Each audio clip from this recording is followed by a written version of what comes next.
Hello, everybody. It's 1:31 a.m. Central Time on the 9th of September, 2023. It's 9/9/23. Got some significant earthquake activity that's developed over the past day in several locations across the planet, including the West Pacific, North Africa, Northwest Africa, or Southwest Europe. It's Morocco, so it's Africa. And then in the United States, even at the California-Nevada border. So we've got some stuff to talk about. It's been several days since my last update. And let me get a display capture turned on just so you can see what I see a little bit better. We're using Earthquake 3D, the program, in case you don't know what you're looking at. I don't have any affiliation with the program or the creation of it, but I do recommend that you use it or something similar to plot the earthquakes from multiple agencies, so you can get a good idea of what struck around the planet. USGS does not give you a very good view. It only gives you the U.S. and a few international earthquakes and leaves out the rest. So let's get into it. What hit? A 7.0 range earthquake. You can see it now marked as 6.9, 6.8. This struck over, and it's very rare, struck in Morocco. We'll get the coordinates on this. Go look it up. I already looked up the location. I couldn't find very much interesting at the epicenter. However, there are some strange geologic formations that are at the spot. We can get into why I think it struck at this spot. This is a point where we are looking for 7.0 earthquake activity to return around the planet. This really stems back 9 days ago when I issued a 14-day watch, which is pretty rare for me to do. And if you want to go over to my YouTube channel, I'm not trying to self-promote or anything. However, you do have to go over to my YouTube channel to see it. The warning from 9 days ago, and it's under my videos from, actually 11 days ago. Okay, 11 days ago, we issued a 14-day watch, I guess is the best way to put that. Now, what are we watching for? We're watching for a return of sevens to strike starting over here and spread over all the way over to Nepal is where I was looking for the sevens to spread to, which is right here in case you don't know where Nepal is. Well, this is clearly far beyond over to all the way to the western side of Africa. And if we were to open this up on a USGS map, let me see if I can get a USGS reported earthquake in here. And we'll go over to their plate boundary map, and I'll show you where the 7 is that just hit in Morocco. Right here. Okay, now you'll see there's a red line on the north side of there. That red line is the plate boundary. You'll be able to trace it back all the way to Iran, then back to Afghanistan, back through Nepal, all the way over to the West Pacific. And it's like a flowing river. So when we see a flow go across a river and you see a big flood come down a river, you're not shocked to see it go from one end to the other. Sometimes along the way, the flow will be absorbed or it'll be redirected. However, in this case, 7.0 level activity has spread all the way around the entire planet.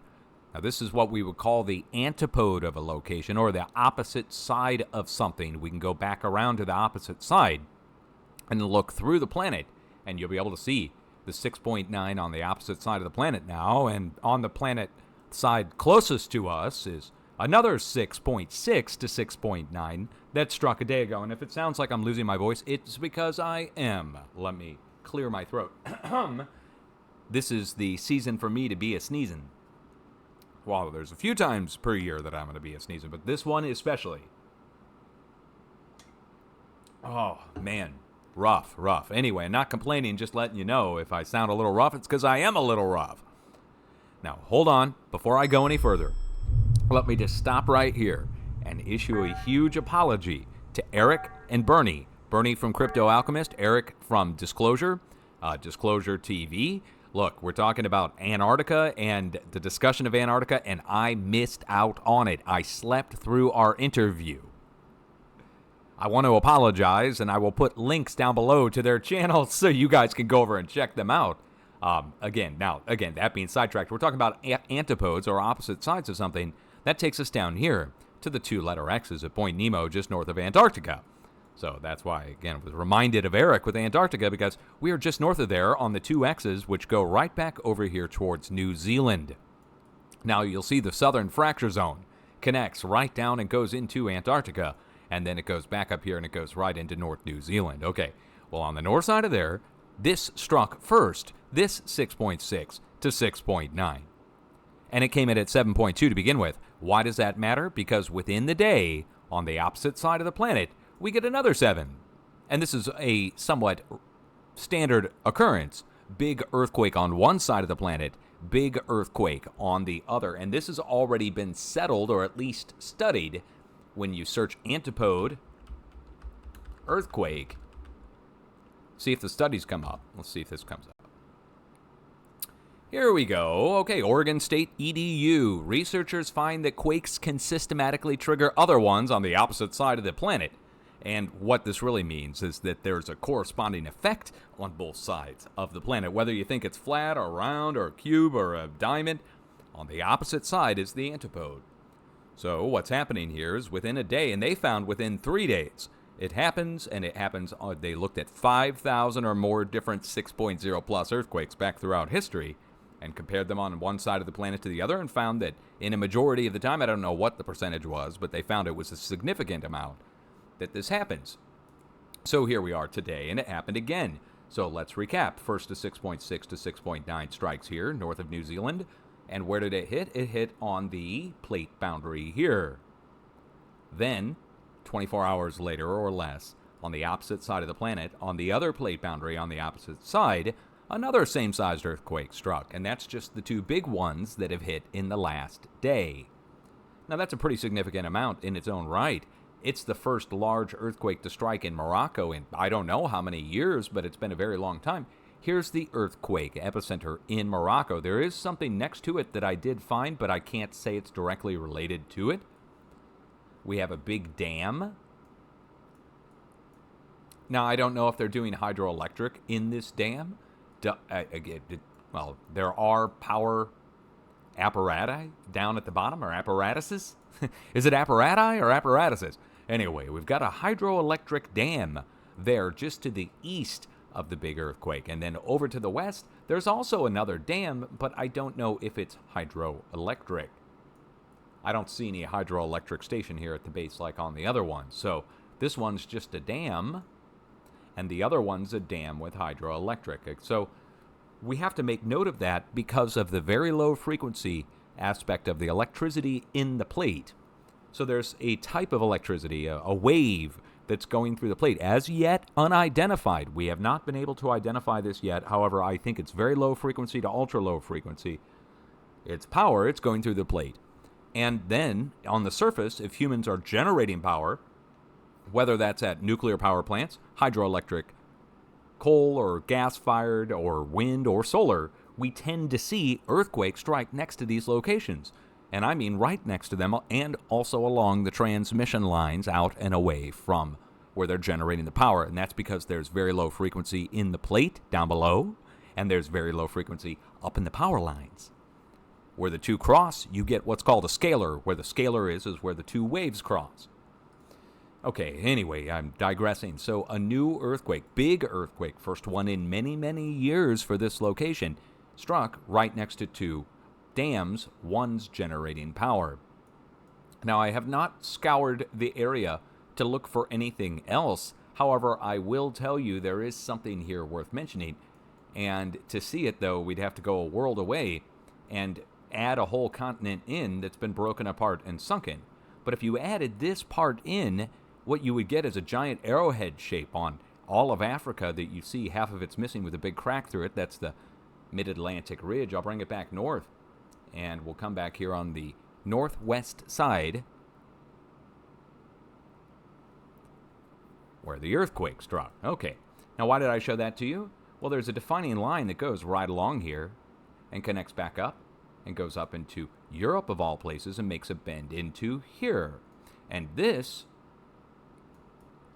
is something that I've shown many times. This is Spain and Portugal, the countries. Here's Spain, right in the middle, and we'll turn the borders off because what I really want you to see is this. Now this right here, and these 2 points that come off of it, it's not a natural shape, this right here, okay? But it's a whole country, and it points in a direction down to where the big earthquake just struck, down to the south. Have to point that out as well, that on the opposite side of the planet over here, all the way on the antipode over at New Zealand. Let me show you what's down there. Here we go. Here's the plate boundary. Here's New Zealand. Here's Australia. I have it turned a certain way because I want you to see where the earthquake struck. It struck over on the right-hand side. If you're looking at it this way, if this is a giant arrow or a giant triangle, that you would be looking at on the right-hand side of there as well. Now, that's two spots on two opposite sides of the planet, where on the right-hand side, we've got big earthquake activity, and they correspond to each other through the planet. That's indisputable. So the through the planet part is indisputable, that they're on the opposite sides of the planet of one another. So what's going on? We've got big earthquakes showing up within 10 days, really 9 days, of me issuing the warnings for this. Now, I'm watching here in the West Pacific for one large earthquake to strike here. Indonesia, going as far east as Papua New Guinea and as far west as Java, Indonesia. As far north, we're also watching for a separate 7.0 range earthquake to strike off the coast of Japan, and we're watching for an upper 6 to low 7 to strike here in between these three earthquakes. So if you connected these three quakes here across China, going up into North China, and west all the way to Afghanistan, in the middle is where we're watching for a potential extremely large earthquake to take place. And we still have several days to go in the watch, a 14-day watch, and we are 10 days in. We have 4 more days to go in the watch. So big earthquake activity is taking place. Same for up in Japan. If you were to zoom in on these three sets of quakes and just look where all the rings overlap, that's where we've got our warning going for our 7.0 range quake, in the middle of the hot mess. Then if we back it out a world away, you will see there's a bunch of earthquakes raised high off the planet. Now each one of these is a deep earthquake down below the plates. And when we get multiple deep earthquakes like this, think of it like many people lifting on the underside of something. And the thing that they're lifting on the underside of is this: the Indo-Australian plate and the far west Pacific. And if a bunch of people were lifting on the underside of something that was shaped like this and it's broken, it's got a crack or a series of cracks through it, all their force that they're lifting will be applied to those cracks, and you'll see an outbreak of new breaking take place if it was people lifting on something. In this case, Mother Nature's lifting up from underneath with this wave that's vibrating up. When it vibrates up into the plate, the new middle points between all of these deep quakes start to get hit by big earthquake activity. So, simple way to put it, find where the deep earthquakes are raised high off the globe, look at the halfway point between them, and that's usually the spot that gets hit next with big earthquake activity. So, the halfway point between the two areas we're being lifted on, but this is 10,000 miles apart. And what's being lifted on here is down below Indonesia and down below Fiji. And the middle point in between them, under serious stress, north of Australia. Okay, so that's where we watch. The big open area where there's no earthquakes right now, by the way. We call that a silent zone. When it goes quiet, an area that's normally seismically prone all the time, and then it goes quiet for 2 days, that's the spot to watch. You watch the middle of it. Okay, let's talk about the other earthquake activity. The other big earthquake that hit. Down here in our warned area, I issued a warning where, see where this big arrow points? And it points right into here? We issued the warning right where the arrow pointed, and we warned for up to a 6.5. Now, it had been many, many months since Chile has been hit, and here we are, 6.3 earthquake struck 2 days ago. Issued a 10-day watch for this, and it hit on day 8 of the 10-day watch. So this earthquake here actually caused some significant damage. Even though they're earthquake prepared, it's Chile, it's right at the coast. If it was maybe 100 miles out in the ocean, it wouldn't be nearly as much damage because 100 miles out, we got that plate boundary. Let me show you the plate boundary here one more time. Here across South America, this is the Nazca Plate, and Nazca Plate meets up with South America, of course. Right there, if it was out in the ocean, it would be out on that red line deep down below. Instead, it's up more towards the surface here on land. And when that happens, big-time movement happens on land, hence all the large damage at the location. So now, here's what I want you to do. I want you to look at this three-dimensionally. Well, we don't just have to imagine it. Let's turn off the Earth so you can just see the outlines of the countries for your bearing or reference. And then I'm going to also turn on something that connects between the quakes. So you see how one's on one side of the planet and one's on the other, and it's pretty much perfectly, these are antipodes of one another? I already talked about the antipode thing. Now, look at this one. This one struck before this one or this one. This one hit 2.5 to 3 days ago. This is the Chile quake. Let's turn it back on. So, let's recap. First, this one hit. Then, this one hit. Then, this one hit. What does that prove? A wave is traveling through the planet, and it dropped off earthquake halfway along the way, at one end and at the other as it's bouncing back and forth around or through the planet. I would say around, personally, because the Earth is flat all the way around. But now, look at this. Check it out. 3 sets of 5s pointing like an arrow over towards the Americas. And what size earthquakes are we talking about? 5.8, 5.8, and another 5.8. Now, they downgraded that 5.8 to a 5.2, but if you go check the stations, it is what it is. It also caused significant shaking up here. And whether you want to go with 5.2 or 5.8, there's another 5.2 and another 5.1 to 5.2 to accompany each other set. So we're talking about 3 of the same sized earthquakes in the past 36 hours. First one struck right in the middle. Second one struck up to the north. Third one struck in the past couple hours down to the south on our arrow to the south. Now, this spot up north in the United States we'll talk about in one moment. This does fulfill the forecast for last week for California. And last week I complained and I bitched and moaned and all that stuff. Well, here it is. Here's the quake we're looking for. We do need to get into it, but one more second before we get into that. The same sized earthquake, 5 to 5.2 struck up to the north, up at Kamchatka, and a 5 to 5.2 struck over here in Alaska that they deleted, or at least people reported to me. And I don't see it there now, so I'll just say it either was a mistake earthquake, a misquake. That's possible. It could be a misquake. However, you can see the same size quakes went right across, right up to the spot where the misquake happened. They got it at 4.8 now. Okay, whatever. 4.8, 5.2. It's the same size going all the way across. Now, if they didn't do that, crazy downgrade business at the middle right there, what you would see is a 5.3 to 5.5 here. You'd see a 5 to 5.2 here. You'd see a 5.2 here, a 5.2 here, a 5.2 here, a 5.2 here. Do you see why they would do that? They don't want people to see a connection, but if you know what to look for, you can see it. It's a perfect standing wave of equidistantly spaced quakes going all the way around the outside edge of the whole Pacific plate in a day. 2 days at the most. All the way up and around over to the United States and Central America. This now gets me into the quake here in the United States and Hawaii. Hawaii still has 4 more days to go in the watch. We're looking for the same sized earthquake that struck up here at Kamchatka and the same sized earthquake that struck on the west coast of the United States to strike in Hawaii. Not just anywhere in Hawaii. Big Island down here next to Kilauea. And I probably should adjust the area ever so slightly south to Pahala, but I mean, if a 5 hits, you should feel it all the way across the island. It has not hit yet, obviously.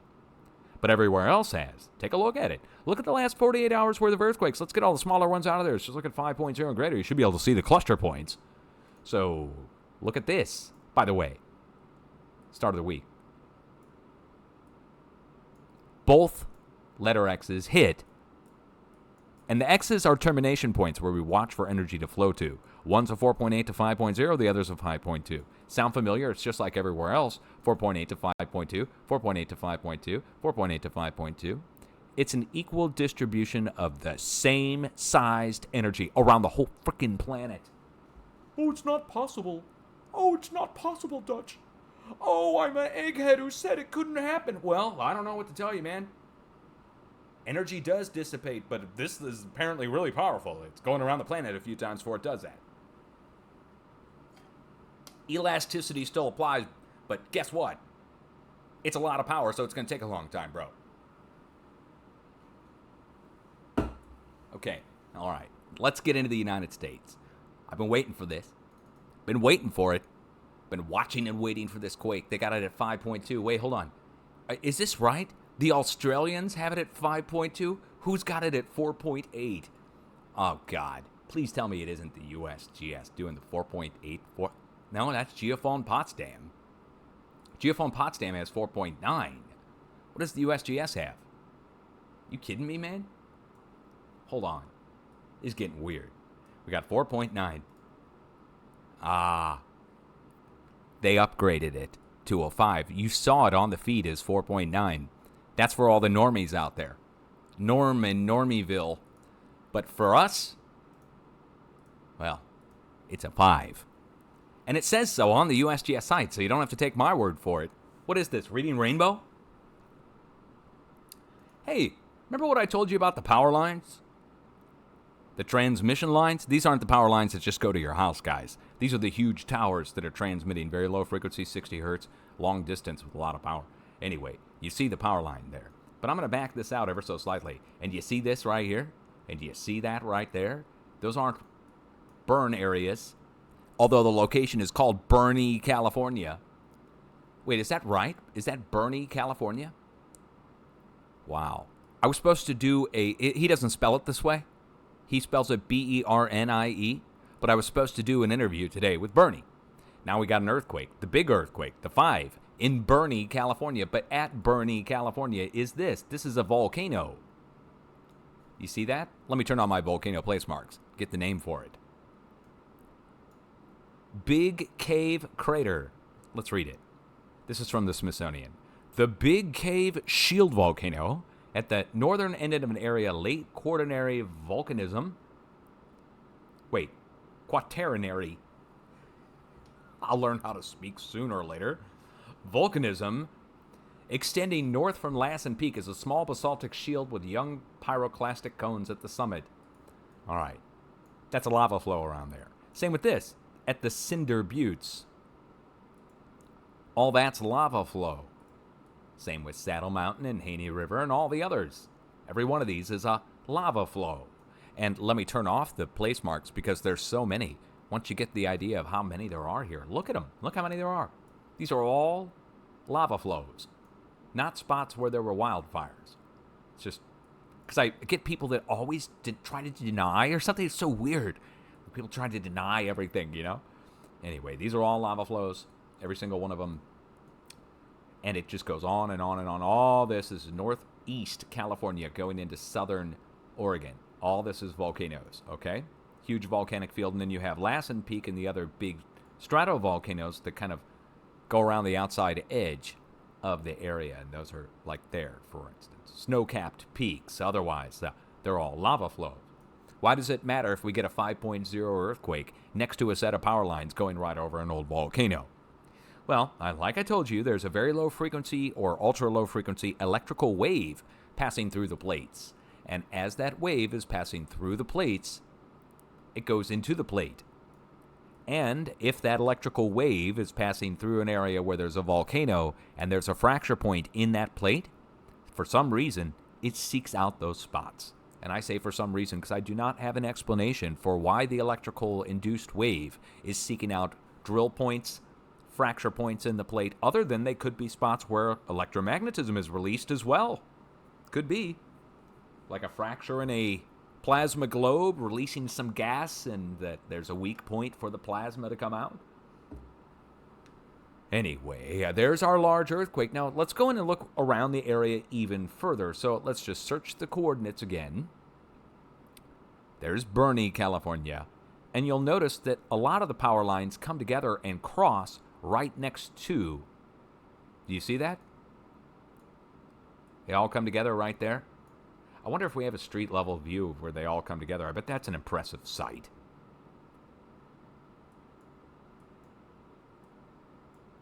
Yeah, wonderful stuff right there. A lot of power coming through the area. I should look for a star fort. Oh no, look, you know what? They dug out the peak. Got to look for these ancient structures that used to be in here. That's why they dug out a lot of them instead of build the road over them. Go in and see if it's a mound or not. Get whatever they need to out of it. Anyway, what's this?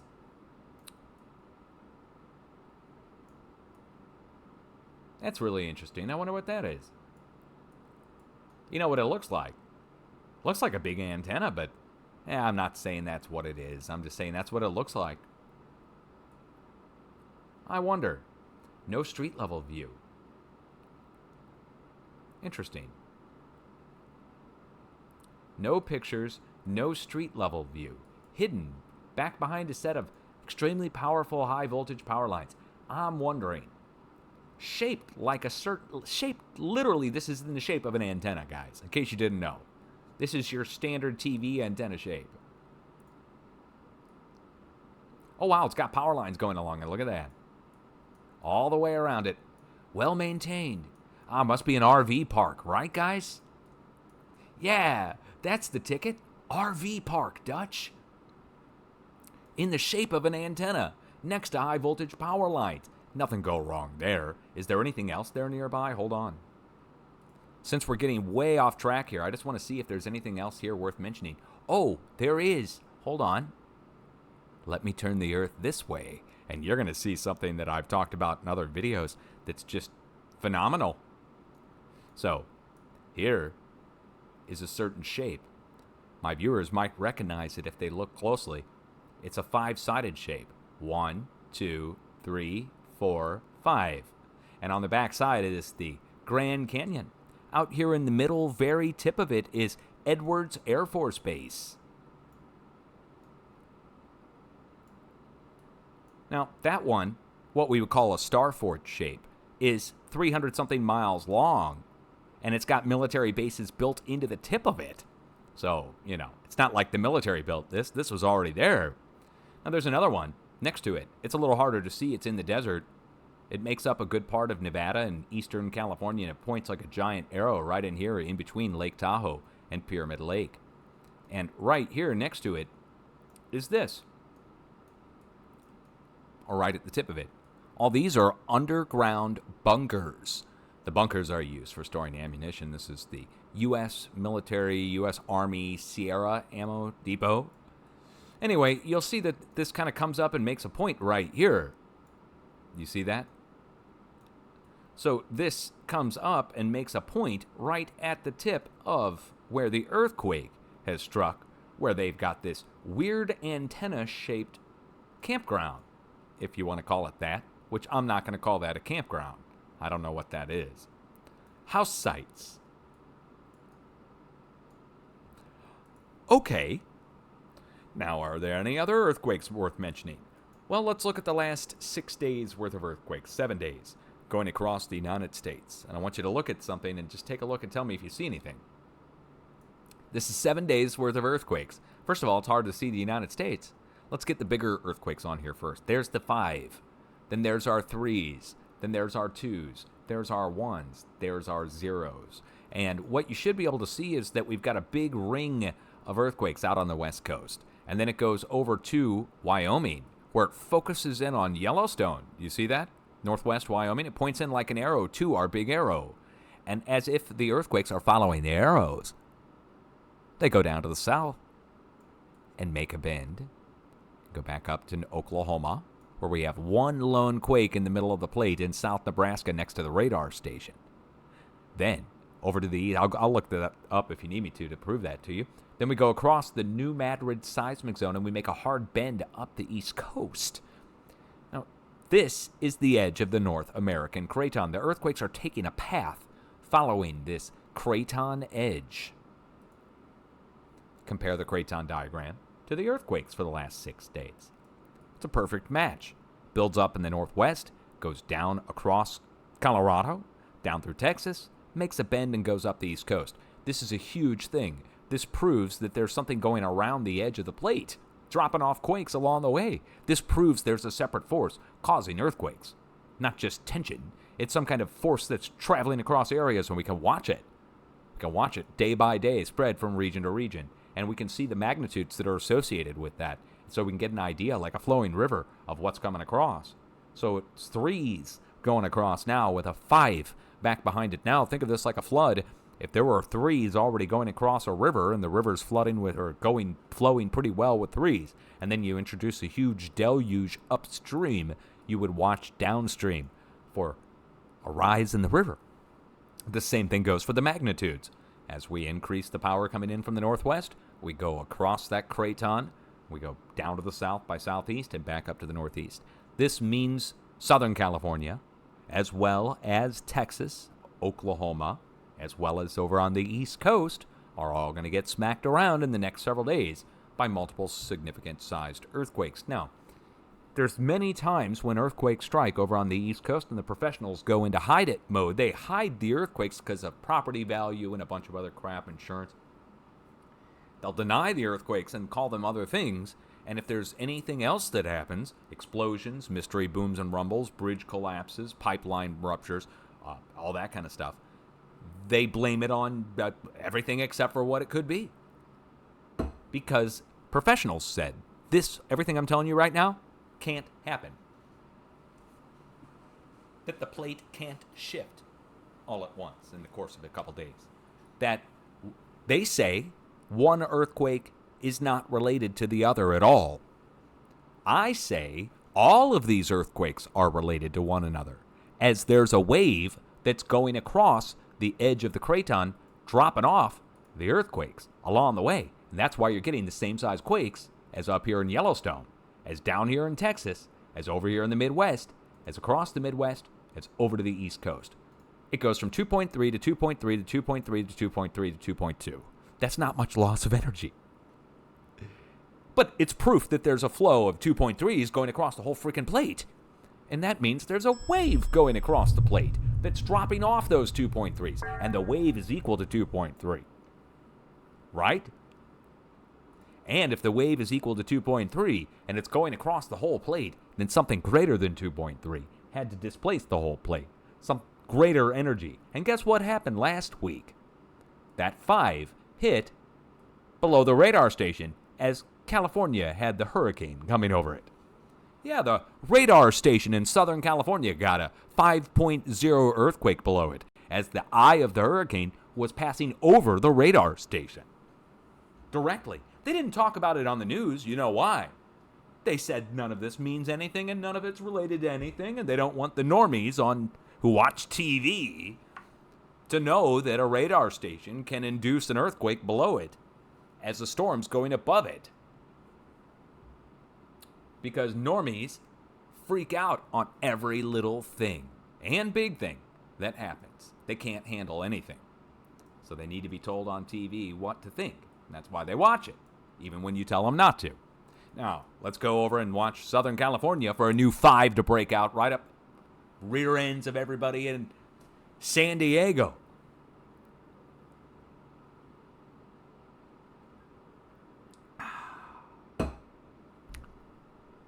I know, I'm being sarcastic. But no, for real, we're going to watch for a new 5 to strike down in San Diego. Now, luckily for us, they're very earthquake prepared down there. Every time a 5 hits down there, 2 things happen.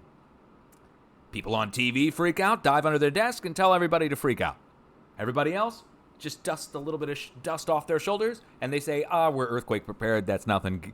Get a hold of me when a 6 or 7 hits touch. That's what people say to me. I don't fault you for that, no pun intended. So, getting excited over a 5 down in San Diego probably isn't that big of a deal. But for the people up there to the north with this 5 that hit up north, I'm guessing they probably didn't know to look for it. I mean, who's going to tell them? I mean, you can go back and watch my video.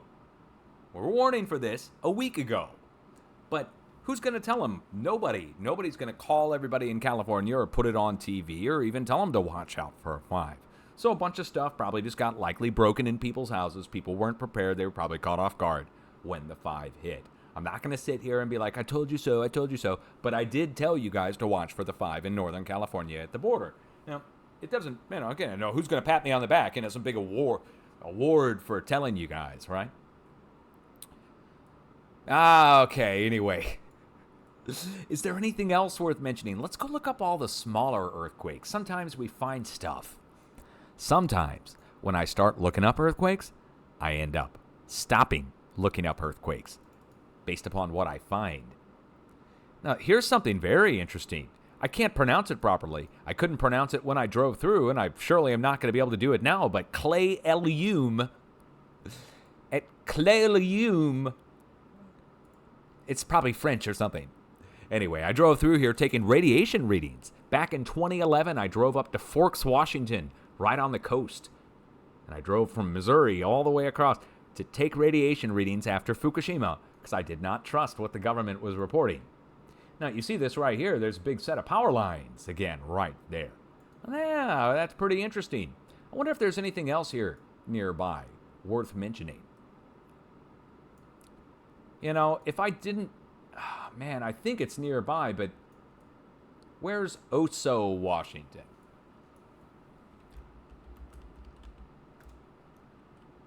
Whoop. Oso, Washington. That's far away? Is it? Okay, it's far enough away. I just had to make sure. Sorry, guys. I just had to check. Anyway, Clay Ellium drove through taking radiation readings. There's nothing there except for a few faults. Now, just to the west is Mount Rainier. That's where this stack of earthquakes is. So I would think the earthquake at Clay Ellium, whatever. The earthquake there is probably related to the swarm that's taking place at Mount Rainier, right below the tip of the crater. This is down. The swarm is happening down inside of the mountain, in case you didn't know. Again, a lot of people don't know. And it doesn't mean that there's going to be a huge earthquake or eruption at Mount Rainier. It's just that the earthquakes are taking place down below it as this wave is passing through the volcano, this electrical wave. And would you be shocked to find out the same sized earthquakes are striking right down to the south at Mount St. Helens, inside the crater at Amboy, 37 kilometers away from Amboy, Washington. There's no crater in Amboy. Okay, but let's show you the spot where the swarm is taking place. There we are. There's Mount St. Helens. There's the famous rising dome from inside. And we're right on the edge of it, of course. So both swarms are taking place at two volcanoes. Next to it, I'll say this one's related to it. Same with this one down to the south. This is actually happening at the boring lava field, the 0.9. Now, the 1.3 is an oddball out. Let's go see what's going on there. Don't even worry about it. It's an oddball out because it's an explosion. Not to be confused with a Cori blast. So let's go see what the explosion is. Where's the exploding taking place? Is it a Cori? Well, why wouldn't they list it as a Cori blast? Maybe they're just blasting stuff on the surface. Yeah, that's it. Blasting stuff on the surface. And the big power lines there are just chance. Okay. Sometimes things are just chance. How about this? The whole state of Oregon and no earthquakes to report to you in 2 days' time. Is that chance? Does chance cease to be chance when it happens all the time, though? That's a philosophical question. Let's go into Northeast California. Go back and pull this 5.2 up one more time. Or 4.9, I'm sorry. USGS 4.9, 5.0 at Bernie, California. Let's go pull this up one more time and look it up. Just for posterity's sake, since it's the first 5 in Northeast California in many, many weeks, if not a couple months. And since it's next to a volcano. Say it with me, class. Volcano. Can you say it like that? It's so much better when you do. Now, check it out. One more time, the power lines. Look at this. Right on the edge, look at the lava flow. You see that? Wait, hold on. Where does that come from? Hold up. That's my Obama impersonation. Hold up. Okay. Yeah, look at that. Wow. Look, a fissure opened there on the side of that hill and just let out a little bit of lava. They decided to put some power lines over it, just by chance. Look at that. I wonder how far down it goes. Oh, look at that. This whole thing is. Hold on. This is lava? Hold on. Where does this go back to? That's all the lava flow. Where does it... Uh-oh. Do we have an unmarked volcano being mined?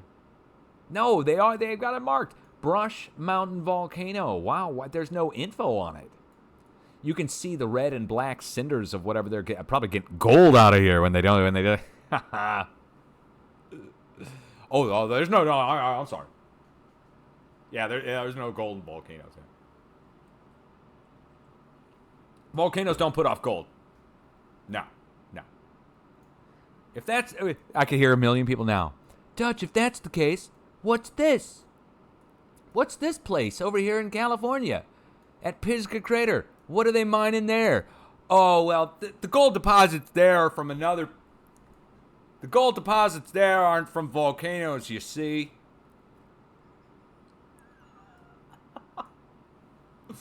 Don't ask any questions, class. Okay, let's go down to the south. Let's get the hell out of there. See all these earthquakes between Lake Tahoe and Pyramid Lake? Didn't I already talk about the area between Lake Tahoe and Pyramid Lake? Sure did. Because the 5.0 earthquake is striking at the northeast side. The rest of the quakes are striking in a big ring around the area between Lake Tahoe and Pyramid Lake. And what's that? That's the Army Ammo Depot.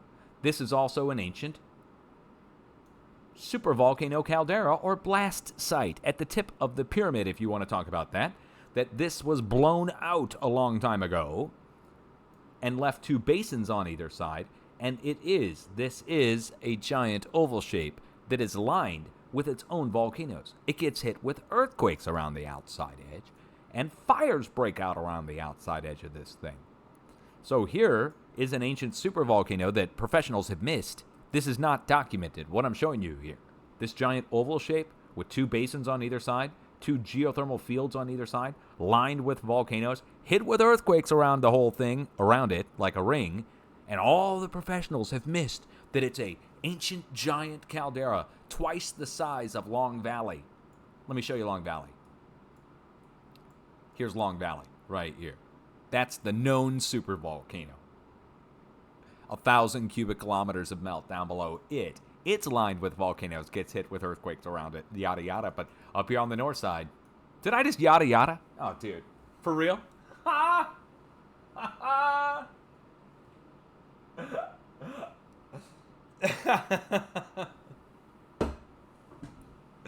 Look, guys, by the time we get to California, you're lucky I'm even on talking. Okay, so giant oval shape lined with volcanoes. It's an ancient caldera the professionals missed. The one they acknowledge is right here. We can't have two supervolcanoes at California's border, you know what I'm saying? If you add in Yellowstone over here on the other side, that's 3. That's too many. So it's better we just ignore it. You know what I'm saying, Jeeves? Let's go down to the south where the rest of the earthquakes are. Oh, wait, they're at Long Valley. Here, let me pull out. From right in the middle. 0.9. See how it says Tom's Place? Creatively named Tom's Place. Out at Tom's Place. Uh-oh. What's going on out there? Is that like the tin-roofed love shack? You know what I'm saying? All right. There's the supervolcano. On the side of the supervolcano is Tom's Place. And let me turn on our other volcanoes. There it is. So there's Mammoth Mountain that people go skiing up here. It's also an active Holocene current age volcano. That's where this cluster of quakes is. So this may be a little much for you all, especially if you're new, so let's recap. Volcano, Mount Rainier. Volcano, Mount St. Helens. Cluster of earthquakes pointing over to Yellowstone. I don't need to tell you about Yellowstone, do I? No earthquakes across Oregon. Getting down to Northern California, volcano directly on the side of Brush Mountain and a few others. We go down to the south, we're around the unknown supervolcano, the one I had to find. Then we go down to the south and we're at the known supervolcano. Do I need to carry on? You bet your bottom dollar I do. Let's go down. You can bet your bottom dollar tomorrow. Come on, guys. There'll be sun. Okay. Sometimes you just gotta sing a song to be happy, guys. Okay, here we are. Where are we? We're down here at a place where they do experimental military testing. Now, nothing make you more happy than experimental military testing. It'll put a smile on your face, like getting flown over on your anniversary by Black Hawk helicopters. Anyway, here we are. We're down here at Ridgecrest, California, where Raytheon and Boeing and private companies, as well as the U.S. government, do a bunch of testing. Now, you'll see all this black stuff out here in the desert. That's not forest fires. That's lava from Volcano Peak and all the other peaks next to it. And you see how many times it's erupted and how many lava flows it's put out. Now, the earthquake is striking down here on the south side. You see, here's our coordinates. Now, on the south side of the south side, right down here, are a bunch of rocket test sites. So let me just show one to you.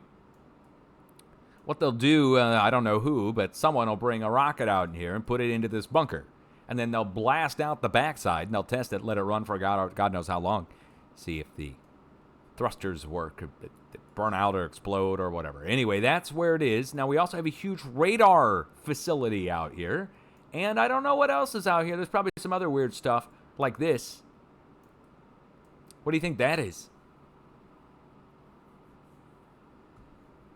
God, what do you think that is? What is that? I wonder if we have a street level view.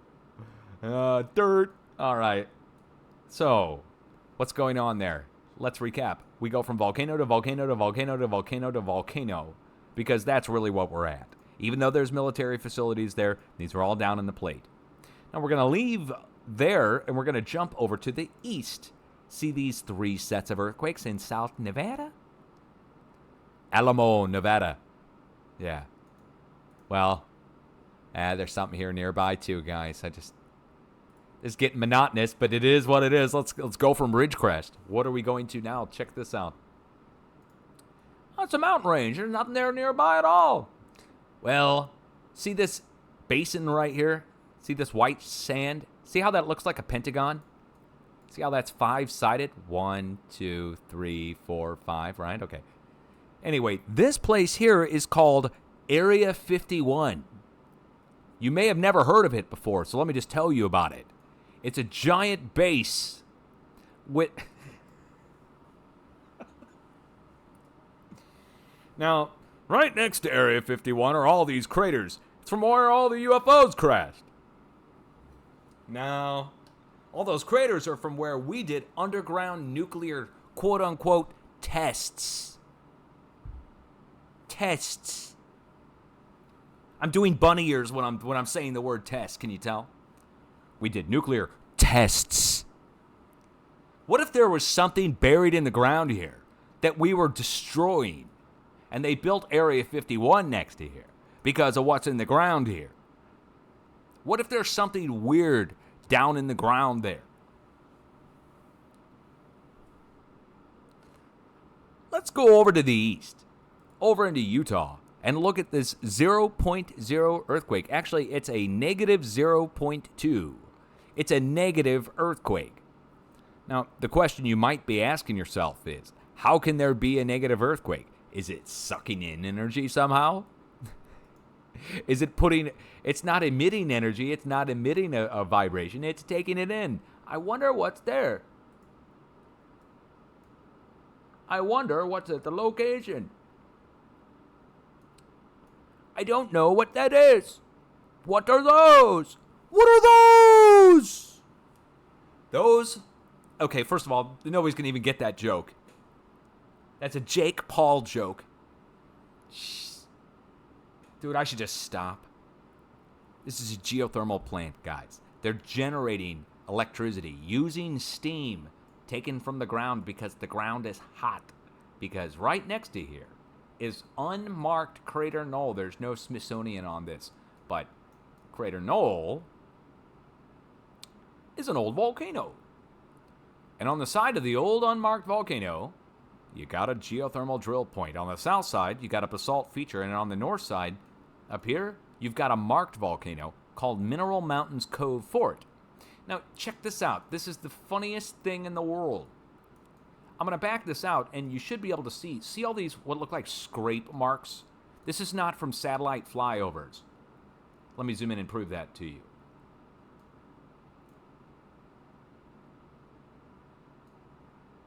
You see? That's rock. Okay. Now,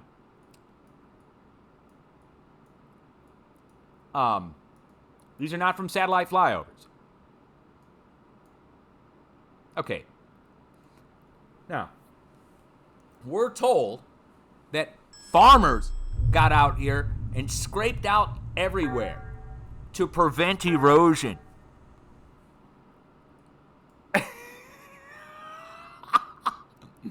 Where did they scrape it to? Where are the piles of stuff they scraped, guys?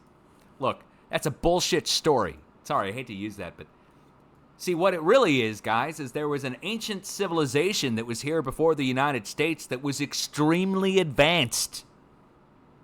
And they sculpted the whole freaking plate, not just little parts. This is nothing. They didn't use tractors and steam-powered things either. This goes back a long time. They were using some kind of other power. We don't know. They were destroyed. Or they destroyed themselves. All the people are dead. Or they live underground. We don't know. Or both. Or they ate each other. We don't know. All I know is that that's a load of crap if you believe that they got out here and scraped out every freaking hillside and everywhere a long time ago with horse and buggy. And that's just right here. When we talk about the United States, there's whole vast states that are done the same way. And Mother Nature didn't do that. Those are unnatural scrape marks on the surface of the ground. So why do they put a geothermal field there? Well, why is there a geothermal field there to begin with? This gets into a lot of other things. Wireless power, get back to the power in the plate, gets back to ancient structures. And, of course, they knew about this a long time ago and most likely harnessed the energy, which may have gone really bad for them if everything got overloaded, which apparently it did because a lot of it got destroyed and blown up and melted. Or just destroyed and blown up. Let's go down through California along the coast. There's a big stack of earthquakes in Northern California. Well, actually, there's two stacks, but the big stack is at a place called the Geysers of California. And at the geysers are geysers, another volcano, and geothermal turbines, where humans have drilled in to get steam. Another spot where humans have drilled in, guys. And it's another volcano. So let's go take a look. There's the earthquake epicenter, and on the tops of the hills, right next to it actually, look at that. The electrical substation, the power lines, of course. Taking that power out of there, and there's the geothermal station, Eagle Rock number 11. They inject human sewage into the ground here. Into the hot ground to steam it off. And they leave the nasties in the ground. Get the steam to come up and turn the turbine. Anyway, that's where the stack is. On the north side of there, up in past Napa Valley. Let's just go up to the north and take a look. We aren't normally up at Navarro Head, California. Navarro Head. I don't recall ever having to look this location up. Let's go see if anything's there. It's not too far away. Soda Springs right next to it. Orrs Springs, Old Bailey Place, Cameron, Campeche. What do we got going on here? Ooh, wow. Ha! Hey, man. Bruh.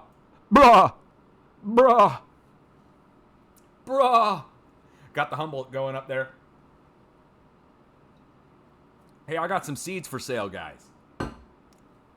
During lockdown, I bred 18 different strains. I'm not kidding. I was locked down. What are you going to do for 2 years when you're locked down? I got really into it. I bred my own strains. Hey, check it out. See where it says Mendocino? There's a seed company called no. Anyway, we're up here in Northern California. We're right along the northern San Andreas, right next to it, where it branches out and goes out into the ocean. This is the Gorda Escarpment. And it goes down and bends over into California. Let me show it to you on the USGS map. Right here. There's the Juan de Fuca fracture zone. This is the Juan de Fuca. Say it with me, guys. You have to say it. Juan de Fuca. De Fuca. On the south side, you have the San Andreas that comes in and goes down to the east-southeast. The earthquake coming in right at the edge where the two meet and goes and makes a bend down. Now that wave is coming in.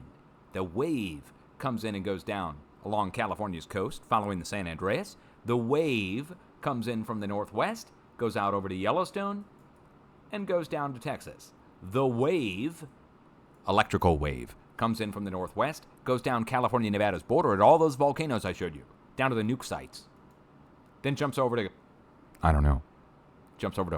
say what? Line of quakes going down the San Andreas. Nobody's shocked by that. This is the one part that's like everybody's like, oh, I already knew that. That the earthquakes go down the San Andreas, that creeping section of the San Andreas is what this is called right here. Southeast of Monterey Bay. Then we get down, it gets pretty quiet. Once you get past the creeping section of the San Andreas, you get down to about here, you'll see there's jack squat across the valley and the creeping section south of it. One lone quake along the coast. Where's this? Cayucos, California. Okay. Let's go put the coordinates in and go see if there is anything there worth mentioning. It's a lone quake in a spot I don't normally have to look up. Sometimes it's just fault zones that are there that start moving. Other times you might find something there nearby worth mentioning. What's this? An overlook point. Morrow Rock Viewpoint. Okay. A high... Wait. What's this? Sometimes you just have to look at things sideways. Hold on a second. Okay, we got a nice big white ridge that goes over here. It looks somewhat symmetrical. What is this? Is that power generation of some kind? You got the power lines coming off of it. Okay, we got a little solar farm right there. What's this? Goldman Electric. Is that electrical company? Somebody's electrical contractor. Yeah. Okay. All right. Well, all I'm seeing nearby are the solar panels right next to it. And I told you already about power generation. All it can take is just a little bit of power to put it tip the scale in the direction of the quake, striking by where the power generation is happening. I'm just wondering if there's anything else down here worth mentioning, because you got one, you got the other, you got the scenic view. Usually they turn these scenic views, and usually there's something there nearby that they're trying to hide, quite frankly. There's something else you have to look for. When they'll turn something into a giant park or a scenic view or something, they'll usually do that so that the person can't buy it. Okay, all right, let's move on. All I can find there is the power generation. Of course, there is likely the San Luis Obispo Fault. One lone quake down at the south tip of the valley. Do you see why I look up these small earthquakes? It gets interesting. Sometimes you find stuff. Enough times that it's worth looking up. And we're not done yet. We're going down to the south, into the valley. What's at the south tip of the valley? Anybody know what's here? Oh, look, we're right below another set of extremely large, high-voltage power lines again. Isn't that interesting? Now, there's some farming going on, but you'll see the high-voltage power lines go right back up, and we've got all these. They've started doing solar farming here instead of... Ooh, there's oil wells there, too. Look at that. Wow. I'll be darned. All right. Let's go over here and take a look at the oil well and the solar farm off in the distance. They're side by side. No, that's not an oil well. That's a pipeline. Oh, even better. That's a pipeline. Okay. Okay, we got pipeline going through there. Pipeline going to be moving the oil. If you don't know about the oil here, see where it says oil field?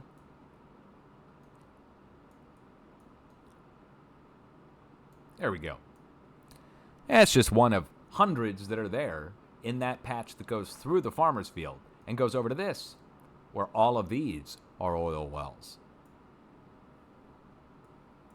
You get the picture for how many there are. Whole mountain range done that way. Anyway, we're on the side of it. We're at right below a set of power lines. That's where the 1.1 is. Dude, how many is that now? It's enough that it's obvious. It should be captain obvious to anybody who's into science that there's something going on with the power stations. Right? I mean, you'd have to be an ignoramus to ignore it at this point once I showed it to you. I mean, it's one thing to not know and not look it up. It's another thing when you're shown. Okay, let's go down to the south.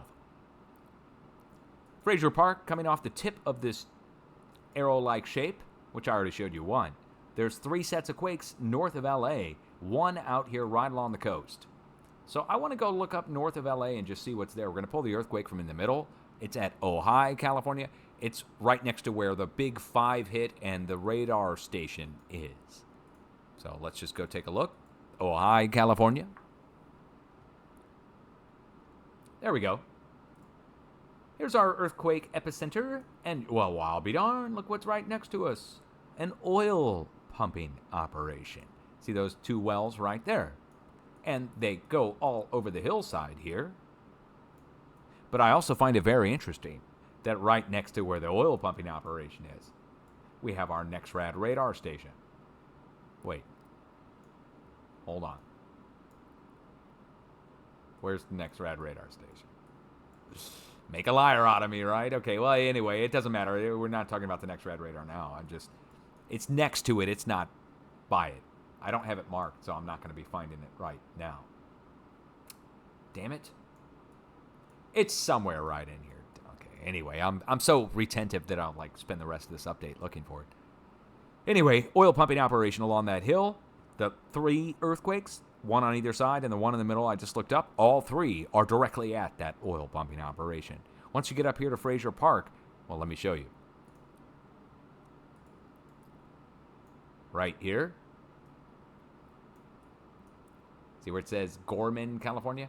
You have quarry blasts, you have quarry blasting, and on the other side, you've got your old oil pumping operation that they've now turned into, what, wilderness area? Motocross area? Yeah, they turned it into motocross areas. Of course, that's all you can use an area like that for after you go in and drill the hell out of it. So really what it is, it's a line of earthquakes pointing out from the tip of that big arrow right down to the coast, and most of them are at drill points. Drill point and power lines. Drill point, drill point, drill point. Let's go down into the bay just west of LA, or Malibu Beach. Is this really Malibu? Looks more like northwest of LA, but whatever. Wait, or isn't Malibu northwest of LA? I don't know. I haven't been out there in a long time. You guys should go check out LAOC. LA Orange County. He does streaming, and he's a great guy, really nice, and fun to watch. Fun to watch. Okay, Point Doom, and that's D-U-M-E. Let's just be straight about that. That's not D-O-O-M. That's not Point Doom. But this is right next to this. See this? There's been the weirdest thing going on with this thing in particular. First of all, look at it. Let's get it turned sideways. See that? Okay. It's flat. It's something. Now, the Google Earth community has been going back and forth on this place, putting a place mark on there that's not a gallery place mark, putting an official place mark on there from Google. It comes on and goes off. Depends on what day of the week you look. And it said previously, I've showed this in other videos. I didn't put it on there. It was from Google. It said USO base. Unidentified submersible object base. And that was the official place mark when you turn on places from Google. Now, it's not there now. But like I said, it depends on when you check. It's this battle going on in Google or people that work there or something to label it and unlabel it, label it and unlabel it. And it even had an address associated with it that brought you to the U.S. Naval Reserve's headquarters or whatever in Sacramento Valley. Now, what is it? I don't know. All I know is a bunch of earthquakes keep striking next to it, and I have to point it out each time that I bring it up. Now, technically, this earthquake off the coast of Malibu could be related just to the fault zone there. But next to it, close enough, Naval Air Station Point Mugu on the other side of it here, with its radio transmitters and VLF transmitter, supposed VLF transmitter. I say supposed because I don't have evidence of it, but I've heard people talk about it. It is along the ocean. It would make sense if they had it there to communicate with submarines. Okay, finally, Southern California. Let's go out into the desert. Oh, well, no big deal. A quarry blast. Now, do you see how there's a difference between quarry blast and an explosion? Previously, I looked up the earthquakes up in Washington and Oregon, and they listed them as an explosion, not a quarry blast. So I'm just proving to you there is a differentiation, and one is just listed as a blast, the other is listed as something where they documented quarry. So let's go see the quarry. Aha. All right, out in the middle of the desert, getting a lot of whitish gray stone from down in there, are they? I wonder what they're mining at White Rock Mountain. Anybody know? White Rock Mountain. I wonder what kind of ore you would get out of this location. I don't know. What's this?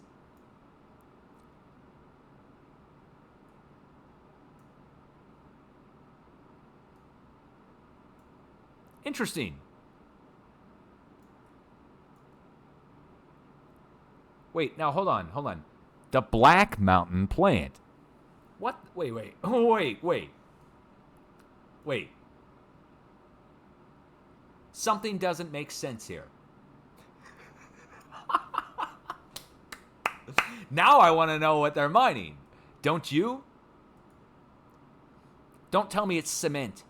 If you tell me it's cement, I'm not going to believe ya. It is! It's a cement factory in the desert!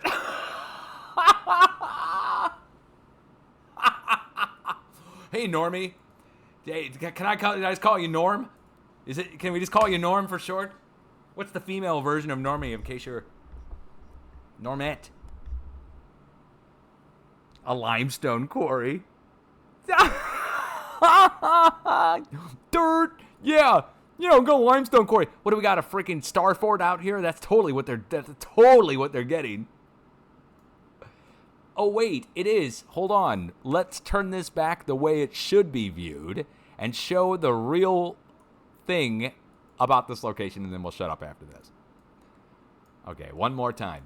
This is a giant 300-mile-long star fort that was built thousands of years ago, I guess. It's made out of mountains, so whoever built it had the ability to shape and control mountains. Okay, so I'll let you know what's going on there. Now, the military base in the middle of here is Edwards Air Force Base, where they launch all the nuclear bombers from. Or not all of them, but a bunch. And so right on the side of there is this cement factory out in the desert. I'm just going to say it. I ain't buying it. I think they're digging down in there to get into that thing. And it's a front. The cement factory, I mean. Now, I'm probably going to... If I end up with cement shoes because of this, then you know I was right. Okay. I think that's probably a good place to leave it, don't you?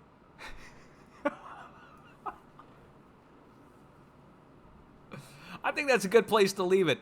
Do we need to talk about the rest of this anymore, or are we done? I think we're done. Let's go down to the south. Let's just wrap it up with this lone earthquake down here at the south tip of El Centro, California. There can't be anything there that could get me in trouble. This will be the one quake that I can look up that won't get me cement shoes.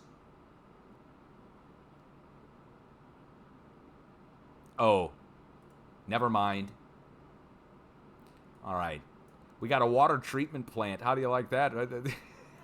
A water treatment plant, airport, and we have a geothermal plant here where they've drilled in to get steam to turn turbines. Steam again from the volcano that's here. See, there's the turbines. They also have big-time solar going on here, and I mean next level. They've now basically started to replace their farming fields with solar farms because they can make a lot more money year-round. Look at that. These are all solar farms. There.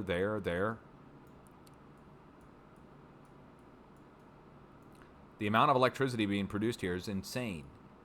So anyway, they got the geothermal plant there, and they got the earthquake right next to it. Well, I thought it wouldn't get me in trouble, but that shows I'm wrong more than I'm right on this crap. Let's go down southern Colorado.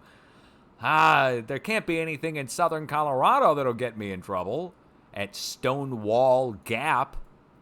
What do you want to bet? There was a big stone wall that was here, and there was a gap in the stone wall, and they tore down the stone wall and hid it.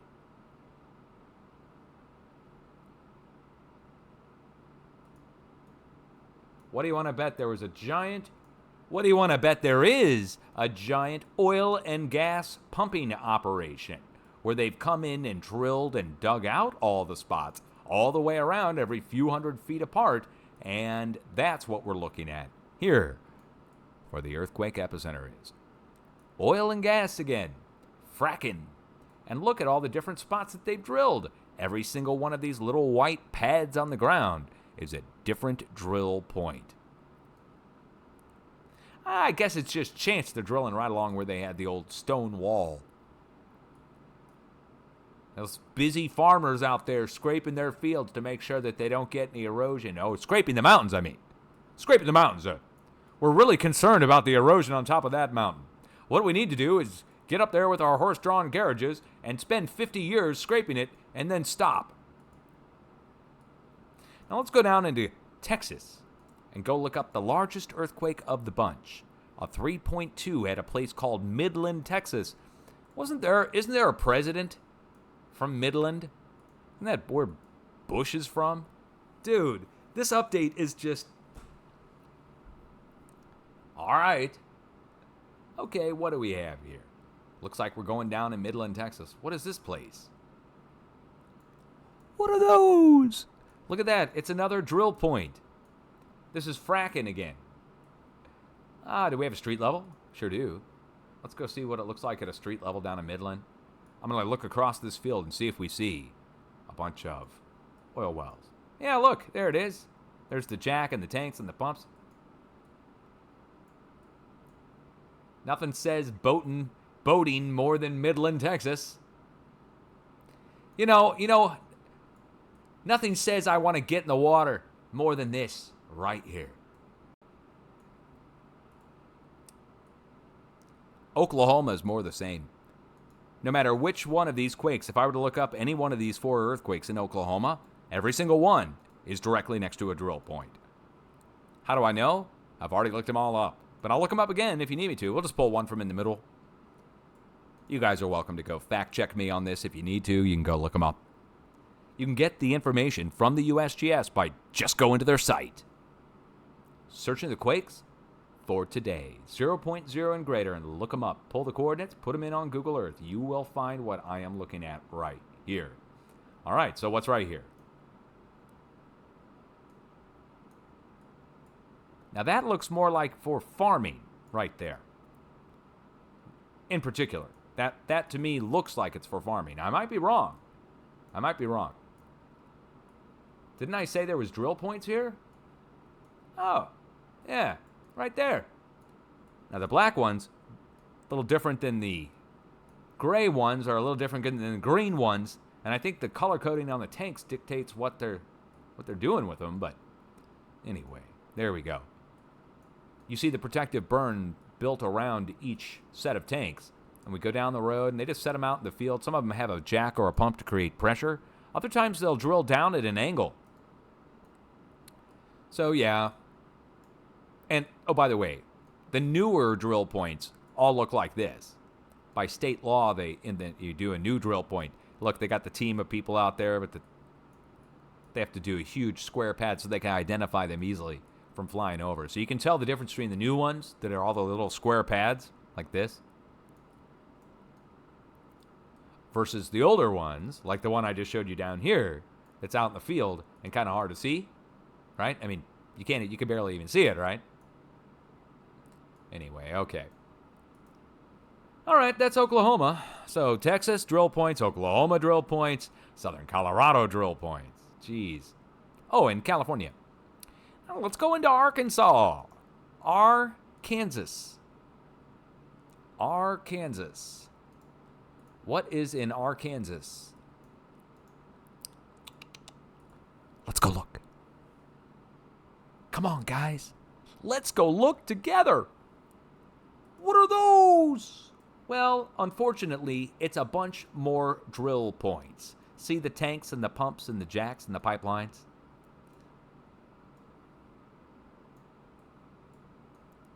Arkansas. Now let's turn on our borders and labels and places and just see where we are. We're at a place called Choctaw. You also see there's Clinton.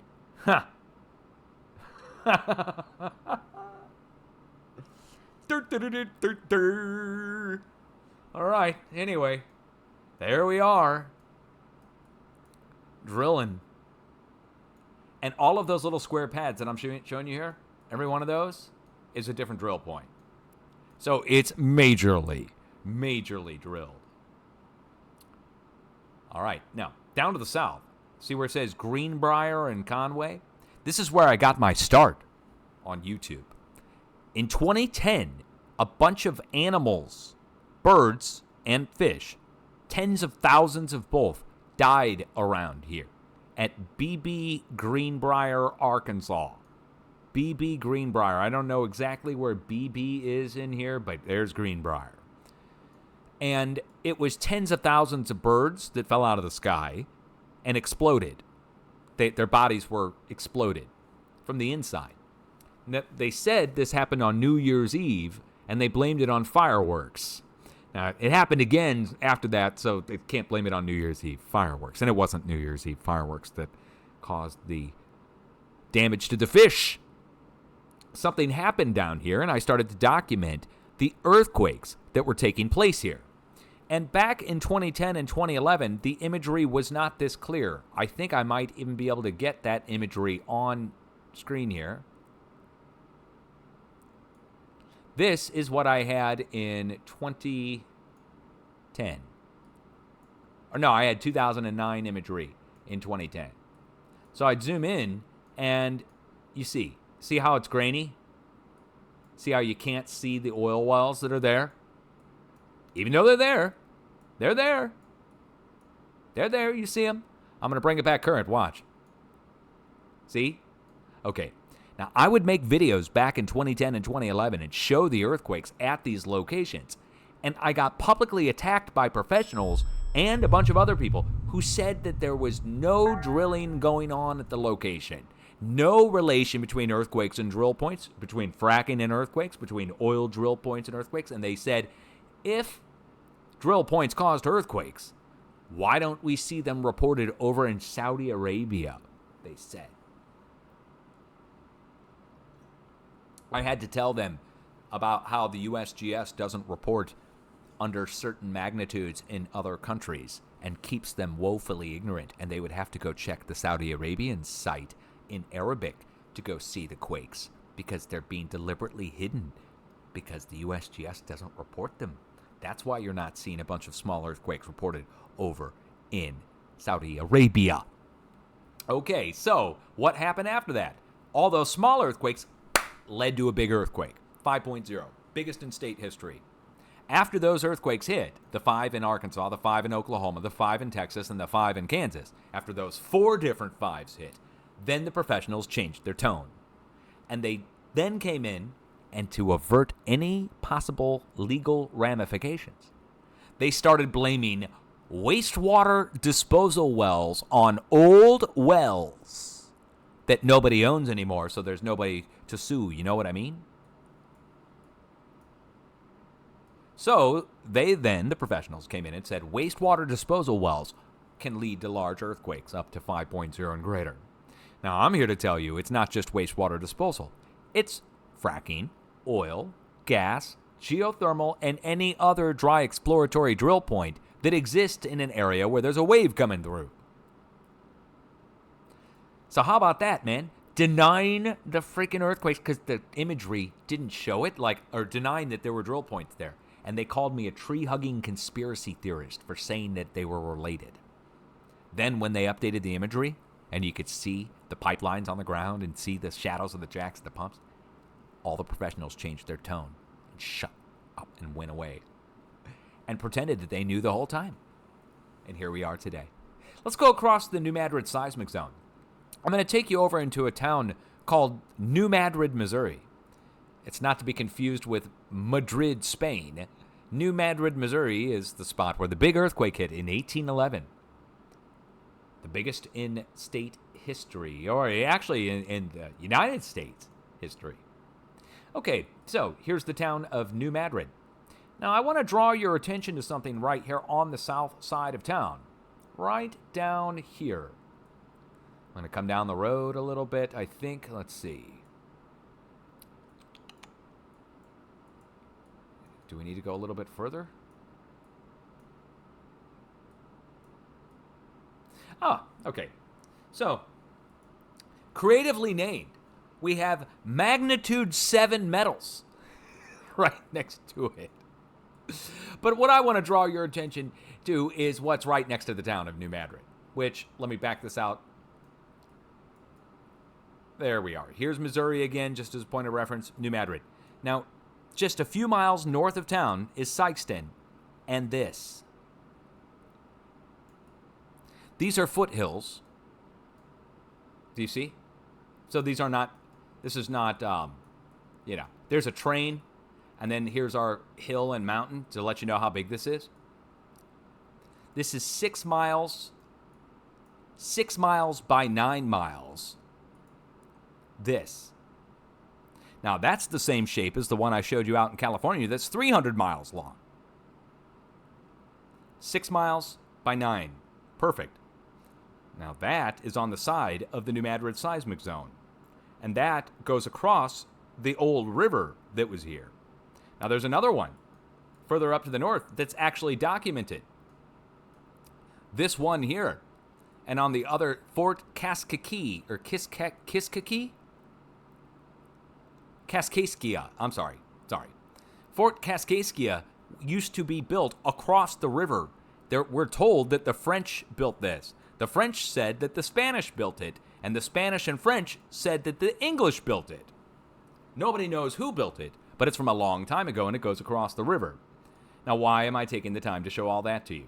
We get back down here to the town of New Madrid itself, and let me see if I can find the high school. This does matter. That's why I'm taking the time to show it to you. I don't know if I'll find it. Again, I'm going on memory here. Town of New Madrid. Oh, there it is. Okay, one more time. Earthquake right here. And right here is the high school. And why does the high school matter? Because right next to the high school is this. And what's that? This is the Mounds Cemetery. And that's an Indian or Native American mound. And that's an old cemetery. And at ground level, let me see if we can get it in here.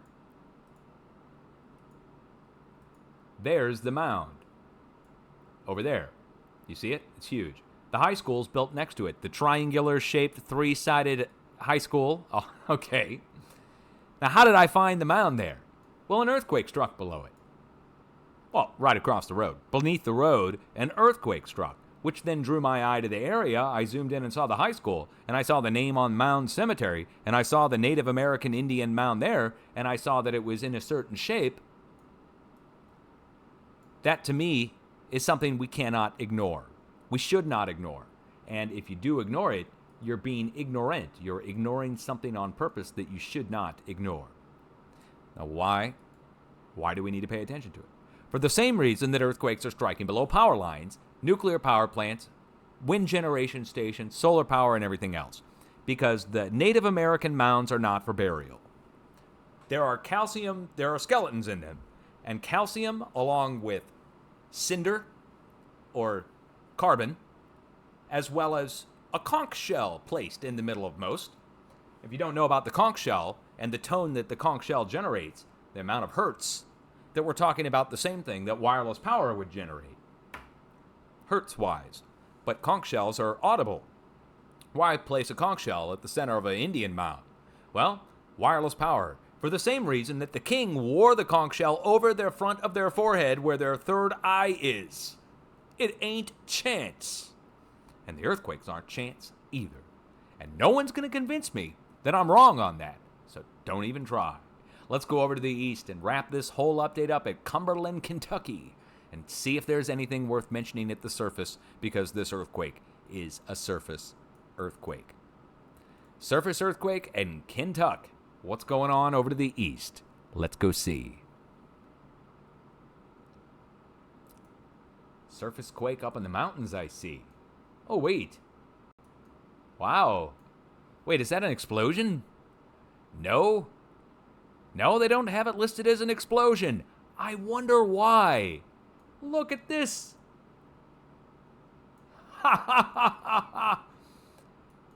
Yeah, man.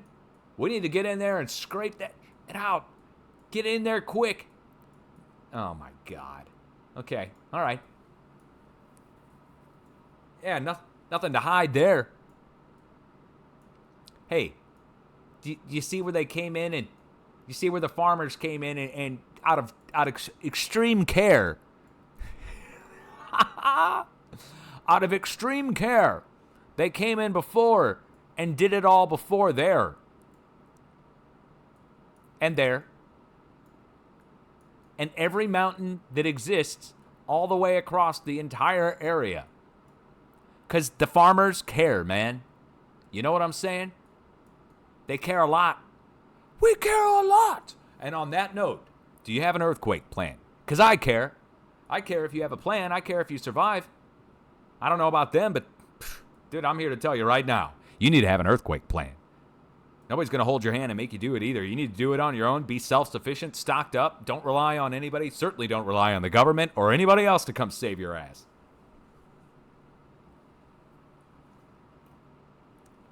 I wouldn't even count on friends and family to do it for real. No offense. The way things are going now, man, I gotta look at my wife and be like, are you gonna... All right. We're okay. Wife and I are okay. We just celebrated the 20th anniversary right here before the end of the world. It's perfect. You guys, what's in your emergency kit? Change of clothes, set of shoes, flashlight, batteries. That's a necessity. First aid and sanitation. Do it. The extra IDs and all that crap, I mean, that'll be if you want to jump through the hoops for the man. I guess you probably should, for at least try it at the beginning. Money? I don't know, man. You probably want to have something else to barter with, because who's going to want money when everything else is going to shit? Cigarettes, weed, alcohol. Stuff to barter with. I mean, not for yourself. Food. I don't know. Think about it, though. What else do you need to have in your emergency kit? I don't know. Some kind of communication? A way to charge stuff. One of those little pocket chargers. They're like a solar panel that's about the size of an old calculator. It's enough to charge something. You could do better. I've got battery banks that'll, 1,000-watt battery bank and a 200-watt solar panel that folds up and you can carry it with you. That stuff's expensive, though. Not everybody can afford that. I mean, the battery bank alone is like $200, and the solar panel's like $200. You only got $400 to get a battery bank and solar panel that's good. Maybe there's cheaper now, but I don't know. I'm just giving you ideas. Will you please just do it? Do not rely on someone else to come take care of you. That'll be the key. That'll be the difference between everybody who survives and doesn't is, did you actually wait for someone to come try and save you, or did you save yourself? You can rely on God, Jesus. That's about it. 3 a.m. This update's gone on way too long. I would encourage you all to watch my videos, share them if you feel confident in sharing my stuff. I am not offended by people who don't share. I realize I'm a controversial figure still. A long story on that. Doing my best, one-man operation. If you want to know how to forecast earthquakes, I've already put out the method. Step-by-step instructions, how to identify the areas. It's pretty easy. You find the halfway points between the earthquakes. But if you want to know how to do it, you can go watch my How to Forecast an Earthquake video and get up to speed and start doing forecasting yourself. Then that way you don't have to wait for me to do an update. You can just do your own forecast. Anyway, all right. Much love, guys. Much love. Thank you to everyone who gave us a good well-wishing on our anniversary. We had a good one. I didn't even want to come back to online. It's a nightmare. Coming back from beautiful world. Come back to this. Funny story, though. And this is for real. I'll just sign off after this. While we were at the garden, we were there. There was only a few other people in the entire several hundred-acre park.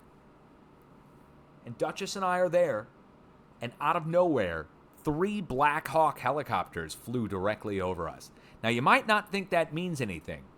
Unless I told you that on my wife's birthday a month ago, August 9th, out here in the country, out here at my house in the woods, 3 Black Hawk helicopters flew over our house on my wife's birthday. You might say that's just chance. But if I told you that... Never mind. If they come back on my birthday on the 30th, we're going to have a problem. I mean we, as in me and Duchess. The military ain't gonna ever have a problem from old Dutchy boy here. I'm out of here. Peace out. Word up. Much love. Thank you for being positive. Thank you for being uplifting. Thank you for being a good viewer. If you've been. If you haven't, well then screw you, man. Smile, guys. It's not the total end yet. I'll tell you when it is, assuming I don't get raptured. Peace out. Oh, and by the way, I hope I do get raptured.